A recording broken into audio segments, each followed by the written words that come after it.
Saludos, Dios le bendiga, mis queridos hermanos. Damos gracias a Dios que nos da la oportunidad de reunirnos para hablar de su palabra, temas de mucha importancia para el pueblo de Dios, para aquellos que tienen esperanza de que muy pronto Cristo ha de venir. Vamos a estudiar a partir de hoy el orden de los tiempos desde una óptica completamente bíblica. Vamos a estudiar lo que está pasando desde ahora hasta cielo nuevo y tierra nueva, como está escrito en la parte final del libro del Apocalipsis. Yo entiendo que a la persona le encanta mucho este tema, saber como el futuro de las cosas que van a ocurrir, y quisieran saberlo ahora en el presente, lo que va a ocurrir en el futuro. Y eso no está mal. El problema es que muchas veces la persona quiere desentenderse de las cosas del presente, queriendo saber las cosas del futuro, incluyendo cosas del futuro que tal vez no tienen que ver absolutamente nada con su vida. Nosotros, por lo tanto, vamos a hablar de este orden de los tiempos desde una óptica bíblica, tomando en cuenta el tiempo presente, que es un tiempo que, en base a Joel capítulo 2, verso 28 en adelante, nosotros le titulamos un tiempo de gracia, un tiempo de oportunidad y también un tiempo de bendición. Allí es que dice que en el tiempo en el cual nosotros estamos, todo aquel que invoque el nombre del Señor se puede salvar. ¿Por qué? Porque es un tiempo de gracia, es un tiempo de oportunidad. Entonces vamos a estar hablando inmediatamente de lo que se llama aquí el tiempo de la iglesia. El tiempo de la iglesia o el tiempo de la gracia, que es el tiempo que nosotros estamos viviendo. Tiene que llamarse así porque la iglesia está esperando su arrebatamiento, su transformación, su traslado de la tierra hacia el cielo. Por lo tanto, si estamos esperando un traslado de la iglesia, deberíamos entonces comenzar a hablar del tiempo de la iglesia, de quienes la componen y del momento que estamos viviendo. El libro de Apocalipsis claramente en sus inicios a Juan se le dio una orden clara y precisa de escribir las cosas que has visto, las cosas que son y las cosas que han de ser después de estas, según Apocalipsis 1:19. Quiere decir que allí nosotros vemos francamente que tenemos los tres tiempos: el pasado, el presente y el futuro. Las cosas que has visto es todo lo que está en el capítulo 1, que es la revelación gloriosa de Jesucristo, en una dimensión que Juan el apóstol o Juan el amado previamente no lo conocía, aunque tuvo la experiencia en el monte de la transfiguración. De esa manera no lo conocía. Luego le dice que escriba las cosas que son y luego las cosas que han de ser después de estas. Entonces, todo esto nosotros lo encontramos en los capítulos 2 y 3 del libro de Apocalipsis. Usted mismo lo puede comprobar y se va a dar cuenta que están escritos en tiempo presente y que esto representa el momento más importante y el que uno debe enfatizar más del libro del Apocalipsis. De hecho, Apocalipsis tiene 22 capítulos y en el capítulo 22 hay cosas que no son proféticas, sino son al contexto que se dicen para que uno la tome como un consejo del momento. Pero la parte escatológica, que va desde el capítulo 4 hasta una parte del capítulo 22, yo quiero decirle que de eso no se ha cumplido absolutamente nada. No se ha cumplido absolutamente nada. Del libro de Apocalipsis lo único que se ha cumplido es el capítulo 1. Y los capítulos 2 y 3 están en progreso. Por lo tanto, no es bueno estudiar este libro dizque utilizando época del tiempo para asignársela a Éfeso, a Esmirna, a Pérgamo, a Teatira, a Sardia, a Filadelfia o a la Odisea. Apocalipsis 2 y 3 es un retrato de Dios en el momento actual que usted está leyendo la palabra. Es decir, es un retrato que se puede ver en el siglo II, en el siglo III, en el IV o ahora mismo. Es decir, las condiciones en las cuales se retratan estas 7 iglesias es la condición de la iglesia del Señor en cualquier momento que uno lo vea. Ahora, ¿cómo comienza el Señor diciéndole a Juan que haga lo que tiene que hacer? Bueno, en el mismo capítulo 1, verso 11, Él le dice, escribe en un libro lo que ves. Fíjese la manera también en tiempo presente que el Señor le dice lo que tú ves. Y en ese momento lo que Él ve es la revelación de Jesucristo. Está actuando, está en progreso, está en ese momento. Y le dice, envíalo a las 7 iglesias que están en Asia. Y ahí mismo le especifica a Éfeso, a Esmirna, a Pérgamo, a Tiatira, a Sardis, a Filadelfia y a la Odisea. Porque lógicamente en Asia Menor, que es la Turquía moderna, pues habían más de 7 congregaciones. Lo más probable es que entre todas tuvieran las características de 7 y el Señor escogiera estas en particular para enviar cartas que de verdad la está enviando a la iglesia corporativa de Jesucristo donde quiera que esté. Ahora uno se pregunta, en base a Apocalipsis 1:19, las cosas que has visto, las cosas que son y las que han de ser después de esta, ¿cuáles son las cosas que son? Muy importante. ¿Cuáles son las cosas que son? E inmediatamente vamos a encontrar la respuesta en los mismos capítulos 2 y 3. Son los mensajes a las 7 iglesias que están en los capítulos 2 y 3. Como dije al principio, todo está escrito en tiempo presente. Está en modo indicativo. Está en voz activa para que el lector se dé cuenta inmediatamente que estamos hablando de algo al momento, algo que está en progreso, que no está en pasado, que no está en futuro. Lo único que usted puede encontrar en futuro, en estos capítulos 2 y 3, son o las bendiciones o los castigos que Dios le va a dar a las iglesias que están mal. Haré tal cosa, te daré tal cosa. Pero el resto está en un tiempo presente. Entonces el momento actual de la iglesia, mire cómo Juan, el mismo escritor del libro del Apocalipsis, él lo recomienda en su primera carta. Usted sabe, una carta, una epístola universal titulada Primera de Juan. El capítulo 3, versos 1 al 3, tienen algo muy importante para nosotros. Y es muy llamativo la manera como él comienza este capítulo. Él dice, mirad cuál amor nos ha dado el Padre, para que seamos llamados hijos de Dios. Por esto el mundo no nos conoce, porque no le conoció a Él, es decir, a Jesús.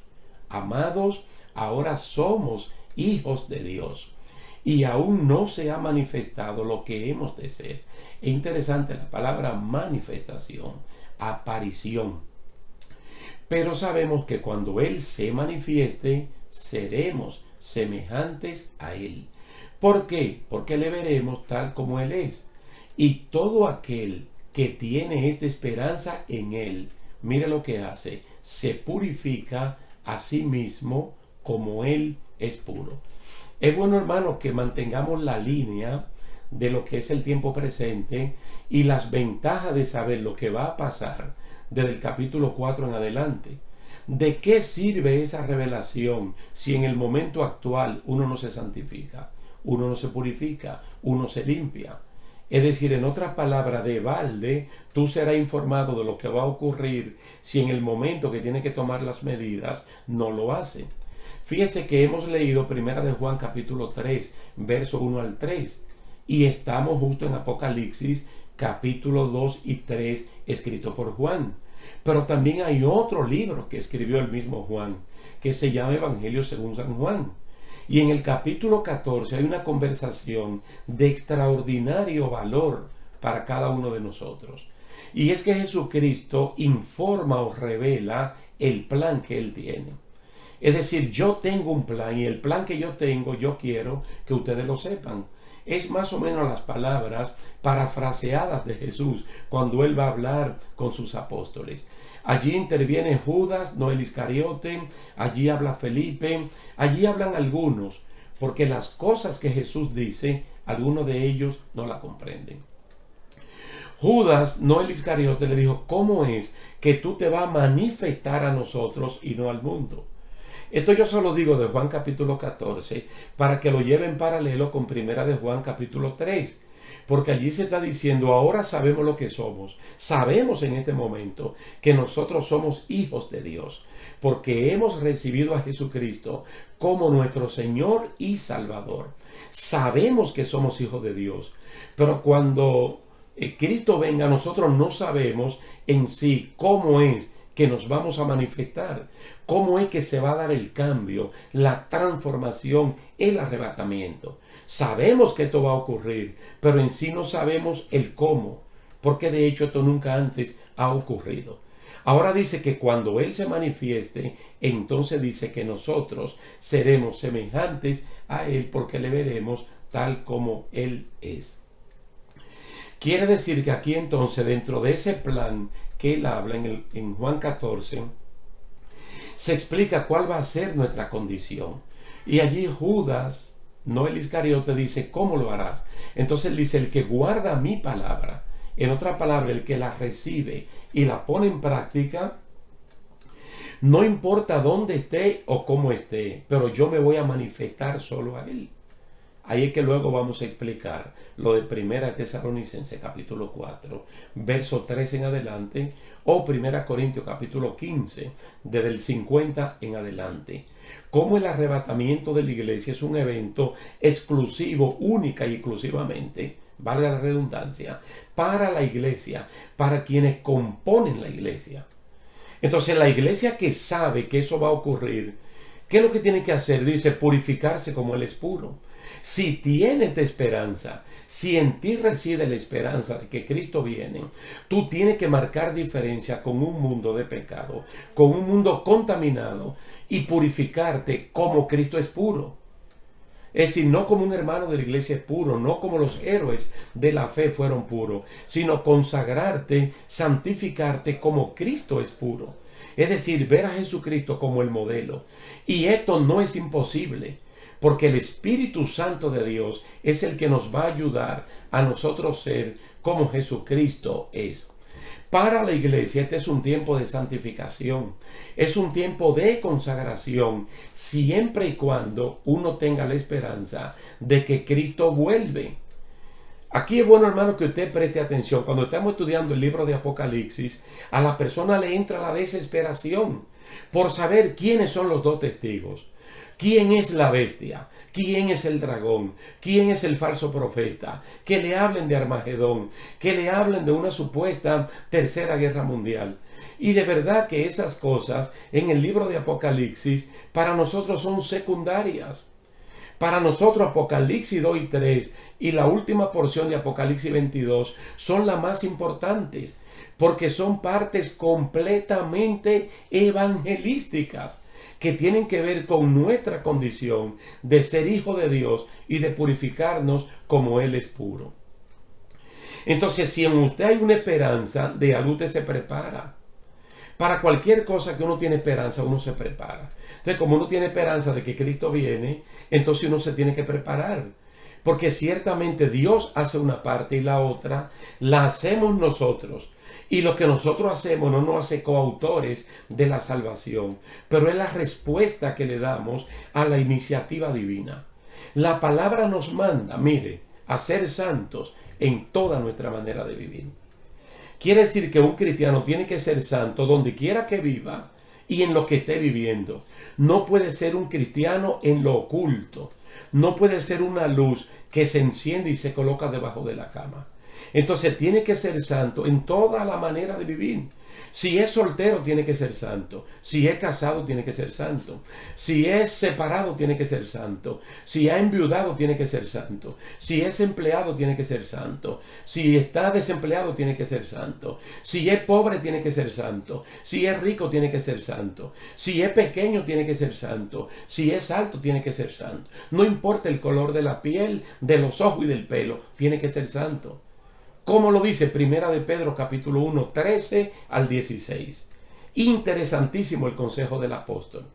Él dice, por tanto, por las promesas que tenemos, Él dice, ceñid los lomos de vuestro entendimiento. Tú sabes que en el caso de los hombres, y a veces las mujeres también, que se ponen un cinturón, se ciñen en la cintura. Uno se ciñe para que, digamos, el vestido se ajuste, el pantalón se ajuste y que no se caiga. Entonces hay que ceñir el entendimiento. Segunda de Pedro, capítulo 3, verso 1, la palabra de Dios manda a despertar nuestro entendimiento para comprender lo que está ocurriendo en este momento. Él dice, los lomos de vuestro entendimiento, sed sobrios, completamente sobrio, despierto, lo opuesto a ebrio, al que está borracho.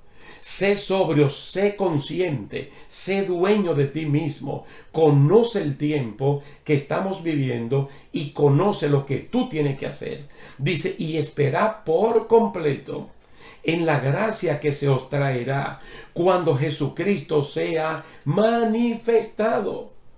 La misma palabra de Primera de Juan 3 y la misma palabra de Juan capítulo 14. Cuando Cristo sea manifestado, cuando Cristo aparezca, no para el mundo, sino para usted y para mí. Dice, como hijos obedientes, no te conforme a los deseos que antes tenía cuando vivía en vuestra ignorancia. Dice, como aquel que nos llamó es santo, sed también vosotros santos en toda vuestra manera de vivir. Porque escrito está, sed santos porque yo soy santo. Se da cuenta que cuando Cristo venga a buscar su pueblo, Él lo que viene a buscar es gente santa, gente apartada, gente que están en el proceso de la santificación. Crean ellos o no que fueron elegidos o que ellos aceptaron a Cristo fruto del llamamiento. Ahora eso no importa. Como tú creas que llegaste, lo importante es que estando dentro te santifique. Y te quiero dejar dicho algo también, que la palabra de Dios no está escrita para gente adulta. La palabra de Dios está escrita para todo aquel que tenga conciencia de la lectura. Quiere decir que le está hablando a niños, le está hablando a adolescentes, le está hablando a adultos y le está hablando a adultos mayores.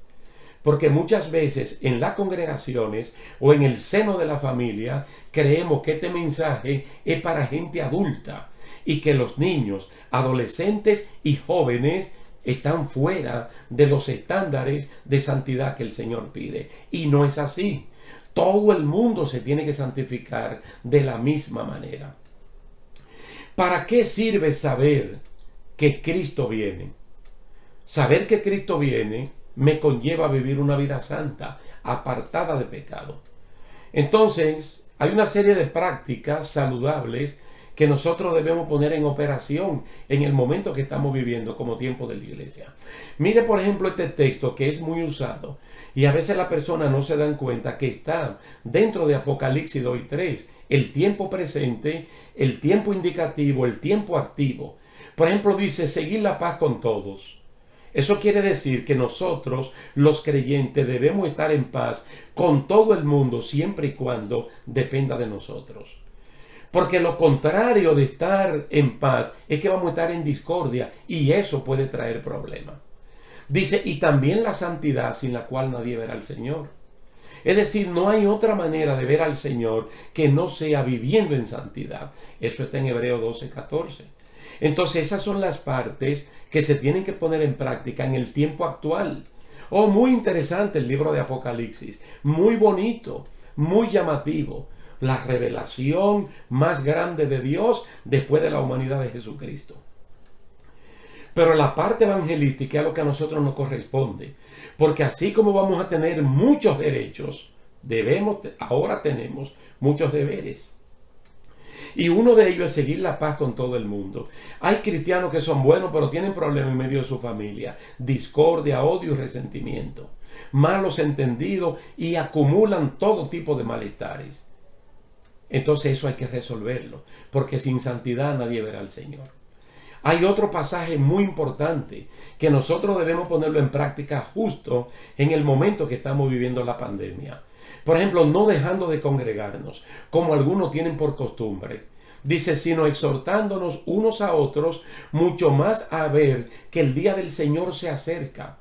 Congregarse estimula la santidad y nos ayuda a ser más santos cuando vemos que el día del Señor se acerca. Por ejemplo, hay muchas iglesias que ahora mismo se están reuniendo de manera virtual. Otras lo están haciendo de manera presencial. Y otros están combinando ambos sistemas. Ahora, no es prudente que un cristiano se convierta en un vago inoperante y que ni siquiera por la vía virtual, a través de los canales sociales que hay ahora, se conecte con sus hermanos. De una manera virtual puede ser una manera espiritual para poder crecer juntos. Pero si no está el impedimento de la pandemia, entonces todo cristiano debe congregarse en su iglesia de la cual es miembro. El 100%, a menos que tenga un problema de imposibilidad física como una enfermedad. Entonces la iglesia debe llegar a su casa. Pero la Biblia nos manda a congregarnos cuando entendemos que la venida de Jesucristo está, pero muy cerca. Fíjense, si este es un tema de capital importancia para la iglesia, que cuando el apóstol Pablo le está hablando a los efesios de cómo deben ser las relaciones entre marido y mujer y cómo deben ser las relaciones entre los padres y los hijos, fíjese el consejo que le dan a los hombres casados que son cristianos, cómo deben tratar a sus esposas. Y la manera como el esposo debe tratar a su esposa es la misma manera como Cristo trata a la iglesia. Dice, así como Cristo amó a la iglesia. Oiga, se entregó a sí mismo por ella para santificarla. Hay que tener esto bien claro. Aquí no está hablando para prosperarla en bienes materiales, para colocarla como una celebridad. Dice, Cristo se entregó por ella para santificarla. Dice, habiéndola purificado por el lavamiento del agua, por la palabra. Fíjese todo el esfuerzo que hace Jesucristo a través de la palabra y a través del Espíritu Santo para santificarlo a usted y a mí, que somos miembros importantes, militantes de la iglesia de Jesucristo. Dice, a fin de presentársela a sí mismo. Es decir, Él está trabajando en usted y en mí como iglesia para que en ninguno de nosotros haya ninguna tacha, ninguna falta. Una iglesia gloriosa que no tenga ni mancha, ni arruga, ni cosa semejante, sino que fuese santa y sin mancha. Efesios capítulo 5, verso 25 al 27. Entonces, todos los pasajes y muchos más que hay, que nosotros podemos leer y estudiar y discutir en este momento, en esta primera parte del orden de los tiempos, tiene que ver con el momento actual. E independientemente de la misión que Dios nos pide, de predicar el Evangelio a toda criatura, de recibir el Espíritu Santo para ser testigos de Cristo en todas partes, en términos particulares, en términos personales, Él nos está pidiendo que nos santifiquemos, que nos purifiquemos, que nos limpiemos, siempre y cuando tengamos la esperanza de que Jesucristo viene a buscar su iglesia. Y en base al estudio completo de Apocalipsis, yo le puedo asegurar de que Jesucristo viene porque viene, de que es imposible que su palabra falle. Entonces, como es seguro que Él viene, nosotros también tenemos que asegurar que nos vamos con Él. En nuestra próxima sección vamos a estudiar entonces lo que es el arrebatamiento de la iglesia, lo que es la venida de Jesucristo por su iglesia. Entonces nos vamos a dar cuenta que por la iglesia que Él viene es una iglesia santa y sin mancha. Entonces, ¿de qué lado tú vas a estar? ¿Del lado que potencialmente se puede quedar por un descuido enorme de no santificarse, de no purificarse, o de aquellos que toman en serio de que Cristo viene y no hay una segunda oportunidad para yo irme en el arrebatamiento de la iglesia? Así que lo vamos a dejar hasta aquí, dándole gracias, gloria y honra a Dios y también a ustedes por la atención prestada. Dios le bendiga, Dios le guarde y hasta la próxima.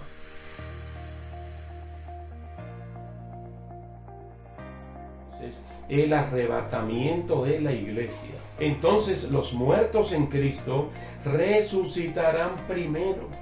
Luego nosotros, los que vivimos, los que hayamos quedado, seremos arrebatados juntamente con ellos en las nubes para recibir al Señor en el aire. Y así estaremos siempre con el Señor. Es que al morir un creyente en Tesalónica, ellos creían que se iba a perder de la bienaventuranza de la venida de Jesucristo. Entonces el apóstol Pablo explica dos cosas que hasta el día de hoy tienen relevancia y son muy importantes. Número uno, si parte un hermano de la iglesia, si muere o si duerme, que es el término que aquí se utiliza, y al mismo tiempo es familiar biológico de uno, muy cercano, uno se puede entristecer, pero por la ausencia física. Pero en el creyente es una tristeza que está acompañada con esperanza. ¿Cuál esperanza? De que nos vamos a volver a ver. Por eso es que él dice que si usted y yo creemos en Jesús y creemos que Jesús murió y resucitó, Dios va a traer con Jesús a los que durmieron en él.